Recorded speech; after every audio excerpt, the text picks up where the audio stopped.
नमस्कार, मेरा नाम डॉक्टर हिमांशु दमन और आज इस वीडियो में बेसिकली थोड़ी सी इम्प्रूवमेंट के बारे में बताऊंगा।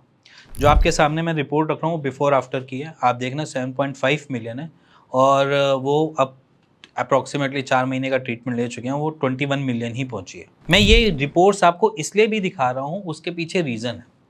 उसके पीछे रीज़न ये है, जो पेशेंट को ये लगता है कि ओलिगोस्पर्मिया ठीक नहीं हो सकता या ओलिगोस्पर्मिया इतनी ही रेंज में इतना ही बड़ा है और इतने कम टाइम में या इतने ज़्यादा टाइम में सिर्फ 21 मिलियन आए, ये उनके लिए भी है। कभी कभार ओलिगोस्पर्मिया में कॉम्प्लिकेशंस ऐसी आ जाती हैं जहाँ पर हमारे टेस्टिकल्स इतने शार्पली या इतने अच्छे से काम नहीं कर रहे होते, जिसकी वजह से हमको हमारे लिमिटेशंस दिखाई देने को मिलती है। लिमिटेशंस जैसे कि मान लीजिए, जैसे अब ये पेशेंट थे, इनका 7.5 मिलियन स्पर्म काउंट था, इसके आगे इनकी गाड़ी बढ़ती ही नहीं थी। तो उसके पीछे रीज़न यही था कि उनके टेस्टिकल्स की फंक्शनिंग इतनी नहीं हो पा रही थी, जिसकी वजह से वो 7.5 मिलियन से ऊपर आगे हमें स्पर्म काउंट दे सके।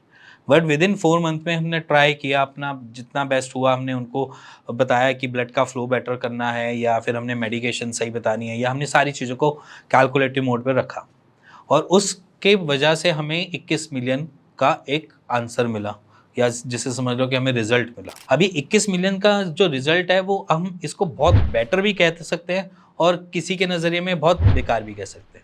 मैं बेटर इसलिए कहता हूं क्योंकि जब हमारे टेस्टिकल्स की फंक्शनिंग ही एक लिमिट पे आकर रुक गई है।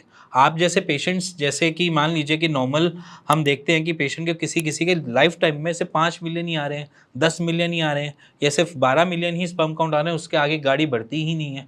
तो ये उन टाइप के पेशेंट्स की बात कर रहा हूँ जहाँ पर हमने देखा है कि पेशेंट आकर एक जगह पे आकर स्टैटिक हो जाता है, उसके बाद उनके ऊपर जितनी मर्जी मेहनत कर लो, वहाँ पर एक्शन करने का कोई रिजल्ट नहीं मिल रहा होता। ये वैसी रिपोर्ट है जहाँ पर हमने बड़े लंबे टाइम से इनके ऊपर एक्ट करते रहे, एक्शन करते रहे, जिसकी वजह से हमें 7.5 मिलियन से 21 मिलियन स्पर्म काउंट मिले। तो जो ये टाइम पीरियड होता है या जो ये फेज होता है, जो इसमें मैं बोलूँ कि 7.5 मिलियन से 21 मिलियन गए, तो ये जो फेज था, तो यहाँ पर हमने सिर्फ और सिर्फ एक ही एक्शन परफॉर्म करने की कोशिश करी, सिर्फ न्यूट्रिशंस को अच्छे से एब्जॉर्ब करवाना आपके टेस्टिकल के थ्रू और आपकी बॉडी में कोई भी हार्मोनल चेंज की बिना। मतलब क्योंकि क्या होता है, डॉक्टर वहाँ पर रिकमेंड कर देता है कि आप टेस्टोस्टेरोन के इंजेक्शंस ले लो।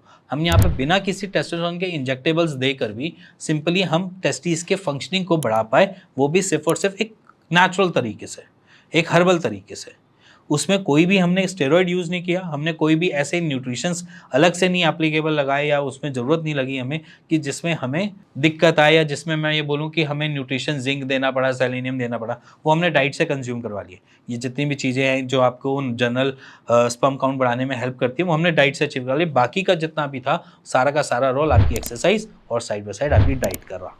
अब यहाँ पर पेशेंट क्या कहता है कि सर 10 मिलियन हो गए हैं, 10 मिलियन के बाद आगे बढ़ ही नहीं रहे, 2 मिलियन भी नहीं बढ़े, 1 मिलियन भी नहीं बढ़ा।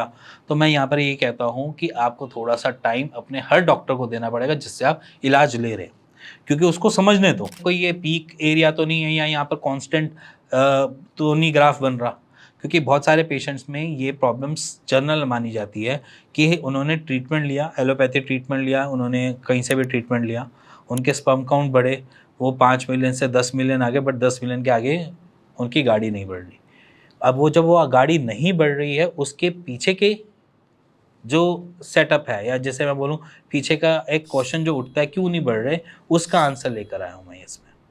तो वो आंसर शायद से आप पहचान गए होंगे कि क्या एक्चुअली में हम स्टैटिक स्पर्म काउंट को ऊपर बढ़ा सकते हैं, ग्रोथ की तरफ देख सकते हैं या नहीं। तो यहाँ पर ये वही है कि ग्रोथ हम दे सकते हैं, थोड़ा सा टाइम लग सकता है, बट वहाँ पर भी ग्रोथ हमें मिल जाती है।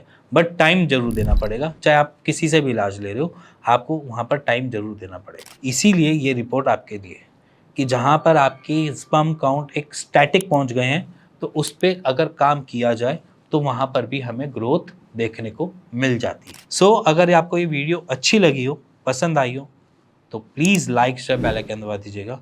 इसी के साथ अगर आपके मन के अंदर कोई भी ओलिगोस्पर्मिया जैसा कोई भी क्वेश्चन है, या कुछ ऐसा समझ में आ रहा है कि मैं पूछना हूँ बट मैं किससे पूछूं, कैसे पूछूं, तो आप मेरे को कमेंट कर सकते हो, अपना नाम हाइड करके भी कर सकते हो। मैं उसके लिए आपको पास एक वीडियो भेजूंगा या आपके लिए वीडियो बनाऊंगा जिससे आप सॉर्टेड हो जाओगे, जिससे आपको आंसर मिल जाएगा। इसी के साथ अगर आपके अंदर कोई भी डाउट है ओलिगोस्पर्मिया को लेके, तो आप बेचिंतित होकर मेरे जो कंसल्टेंट बैठे हुए हैं, जो डॉक्टर्स बैठे हुए हैं, जो टीम बैठी हुई है, आप उनको अपनी रिपोर्ट्स भेजिए, उनसे एक राइट कंसल्टेशन लीजिए और फ्री कंसल्टेशन लीजिए, जिससे आपको आपके क्वेश्चन के आंसर भी मिल जाएंगे। इसी के साथ मिलेंगे नेक्स्ट वीडियो के लिए, तब तक के नमस्कार।